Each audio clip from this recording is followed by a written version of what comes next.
अस्सलाम वालेकुम नाजरीन, आप देख रहे हैं Rizwan Haider official YouTube channel और मैं हूं रिजवान हैदर। जी हाँ नाजरीन, आज मैं बात करने जा रहा हूं सियासत के बारे में, जबकि मेरा कोई इसमें इंटरेस्ट नहीं है और ना ही मैं पहले भी काफ़ी वीडियोस में कह चुका हूं, मेरा किसी सियासी जमात से कोई ताल्लुक नहीं। मैं किसी को यहाँ पे बेइज्जत करने नहीं आया, किसी को जिच करने नहीं आया, बल्कि मैं बस जस्ट जो सच होता है वो बताने की कोशिश करता हूँ। जी आज मैं बात करने जा रहा हूँ हसन और हुसैन नवाज की, जो तकरीबन 7 साल बाद 12 मार्च को पाकिस्तान वापस आ गए हैं, जो कि पाकिस्तान की मोहब्बत में पाकिस्तान को छोड़कर चले गए थे कुछ अरसा पहले। और फिर वहां जाके उन्होंने कुछ बयान भी दिए थे, कुछ ट्वीट्स भी सामने आए कि हम तो पाकिस्तान नेशनल ही नहीं है, हमारे पास पाकिस्तान नेशनैलिटी नहीं है, हमारे पास कुछ इस तरह के बयान थे। और जब अब उनके पास उनके तकरीबन चचा जो हैं वो प्राइम मिनिस्टर ऑफ पाकिस्तान है और उनकी जो सिस्टर हैं तकरीबन वो चीफ मिनिस्टर ऑफ पंजाब है, तो वही बात हो गई कि बादशाहों के बच्चे हैं और बादशाह जो हैं वो तकरीबन प्रिंस जो हैं वो पाकिस्तान में वापस आ चुके हैं, जिनको फुल प्रोटोकॉल में लाहौर एयरपोर्ट से फुल प्रोटोकॉल में जाती उम्रा पहुंचाया गया। यहाँ पे हमारी सिक्योरिटी फोर्सेज का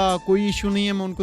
उनको टारगेट नहीं कर रहा, क्योंकि सिक्योरिटी फोर्सेज के ऊपर जो होते हैं वो सियासतदान ही होते हैं, उन्होंने जो हुक्म देना है सिक्योरिटी फोर्सेज ने उसी को फॉलो अप करना होता है। तो इनमें मेरे ख्याल से उनका कोई कसूर नहीं है, तो उनको फुल प्रोटोकॉल में जो बादशाहों के बच्चों को दिया जाता है उस प्रोटोकॉल में जाती उम्रा पहुंचा दिया गया। जी हाँ, तो हसन और हुसैन नवाज जब भागे थे या मुल्क से गए थे, पनामा केसेस का कोई इशू चल रहा था जिनमें नवाज शरीफ पर भी बहुत सारे इश्यूज बने और उनकी गवर्नमेंट उनको हटाया गया, नाअहल किया गया, ब्ला ब्ला, ये बहुत सारे किस्से थे। तो अब आते ही उन्होंने जो मेन चीज किया, जो उन्होंने बयान दिया है कि जी अब हम अदालतें भी फेस करने के लिए तैयार हैं, अदालतों में भी जाएंगे। और यहीं पे जो मेन चीज है, जो नैब प्रोसिक्यूटर था जो पहले बयान देता था कि इनको गिरफ्तार करना है, ये इश्तियारी हैं, ये भागे हुए हैं, ये मुजरिम हैं, ये फलां हैं, ब्ला ब्ला, पता नहीं उन्होंने क्या क्या कहा था। अब उस नैब प्रोसिक्यूटर का कहना है कि जी वो सब बातें थी कि हमने इनको गिरफ्तार करके अदालत में पेश करना था, अगर वो खुद आ रहे हैं हमें गिरफ्तार करने की जरूरत नहीं है। तो मेन जो कहने का मकसद है, पहले इन्होंने कहा था कि हमें अदालतों पर भी यकीन नहीं है, जबकि अब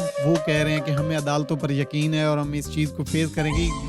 सोचने की बात यहाँ पे ये है कि मैं चीफ जस्टिस ऑफ पाकिस्तान से मुखातिब होकर कहना चाहता हूँ कि कम से कम जो माजी की अदालतें हैं उनको बेइज्जत ना करवाएं। अगर कोई सियासतदान आके ये कहता है फलां अदालत ने मेरे साथ अच्छा नहीं किया, फलां अदालत ने हमारे साथ जो किया वो गलत किया, तो कम से कम उन पे जो है जुडिशरी का केस तो बनता, उन पे तौहीन अदालत तो लगती है कि आपके गुजरे, क्या आप इस चीज को मानने के लिए तैयार हैं कि जो अदालतें गुजरी हैं या जो अदालतें पहले फैसले करके गई हैं वो गलत थे और जो आप कर रहे हैं वो सही है। जैसा कि आपने अभी कुछ दिन पहले एक फैसला किया कि किसी ने भुट्टो साहब को फांसी की सजा सुनाई थी और आपने आके उनके मरने के बाद उनको बरी कर दिया, उनको बेकसूर साबित कर दिया। जैसा कि आप देख सकते हैं कि जिंदा लोग जो हैं वो जेलों में पड़े हैं और आप मरने वालों के बाद उनके 30-40 साल बाद जाके फैसले सुना रहे हैं। आपको नहीं लगता कि आप खुद भी गलत कर रहे हैं? मैं इस चीज पे रोशनी डालना चाह रहा था। तो मेरी ये रिक्वेस्ट है कि सियासतदानों से गुजारिश है कि वो भी ऐसी बातें ना किया करें और जो लोग उनको फॉलो करते हैं वो भी इन चीजों को देखें कि क्या आपके सियासतदान जिनको आपने वोट कास्ट किया है वो आपके लिए कुछ कर रहे हैं या सिर्फ अपनी जायदादें बना रहे हैं, या जब वो उनका बादशाही निजाम है, जब वो चाहें पाकिस्तान आए और जब चाहें पाकिस्तान से चले जाएं, जो उन्होंने बनाना है बनाए और जब उनका कुछ बन जाए तो चले जाएं। और ये सरासर पावर का इस्तेमाल किया जा रहा है। अभी जो है PMLN के पास या PP के पास जो गवर्नमेंट आई है वो अपने मुखालफिन को दबाएंगे, उन पे केस बनाएंगे, उनको अंदर करवाएंगे, उनको पता नहीं क्या क्या सजाएं दिलवाएंगे। यही नमूने आपके सामने हैं जो पिछले कुछ दिनों से या इलेक्शन के डेज में जो हुए हैं, या PTI को जो रगड़ा लगाया गया वो आपके सामने है। तो ये सारा काम तो चलते ही आ रहा है, जिसकी गवर्नमेंट आती है वो अपोजिशन वालों को हमेशा रगड़ा लगाते आ रहे हैं। मैं ये कहना चाहता हूँ कि मेहरबानी करके इन चीजों से बाहर आएं और पाकिस्तान का कुछ सोचें। अपना बहुत ज्यादा ख्याल रखिएगा। आज के लिए इतना ही, अल्लाह निगहबान।